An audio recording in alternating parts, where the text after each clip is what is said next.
My name is Ryan Cleary, Member of Parliament for St. John South Mount Pearl. This is your weekly video blog update. This week you get your update from the centre block of the House of Commons. Behind me is the Parliamentary Library, one of the most elaborate, one of the biggest libraries in all of Canada. This week in the House of Commons, from Newfoundland and Labrador's perspective, was about the rerouting of marine medical calls to Rome. Now, if you recall, that was a big story last spring when it was revealed that our marine medical calls were being rerouted to Rome. Now, at the time last year, the Conservatives said that Prime Minister Stephen Harper said in the House of Commons that that was an interim measure. But this week, internal documents revealed through the CBC, through the Access to Information Act, they actually revealed that the military, the Canadian military, was pushing to have those marine medical calls routed to Rome permanently.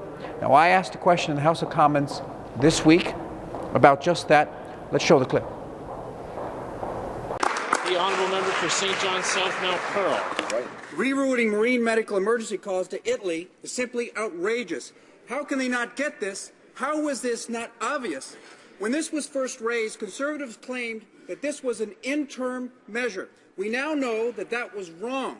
National Defence wanted the policy changed permanently. It took an emergency at sea to change their ridiculous plan. Mr. Speaker, will the Defence Minister stand up and take responsibility for this failed policy, or will he continue to allow his department to make senseless decisions that put the lives of mariners at risk?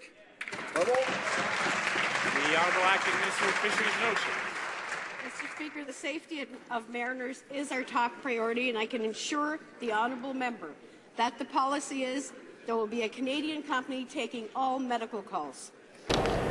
This week in the House of Commons, we also had Omnibus 2, the massive budget bill. We had 47 separate votes against different parts of that bill. Each one failed, but the New Democrats, my party, fought the good fight. This week, the Atlantic Caucus, I am chair of the Atlantic Caucus. We leave on Thursday morning for Labrador. We've got outreach there. We've got meetings with mayors. We've got meetings on housing. We've got meetings with students. It'll be 2 days of meetings in Labrador. And I'll update you more on that next week.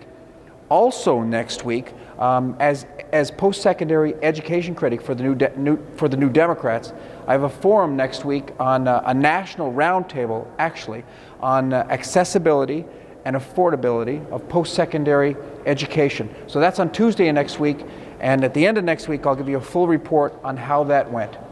Until then, from the center block of the House of Commons, have a good week.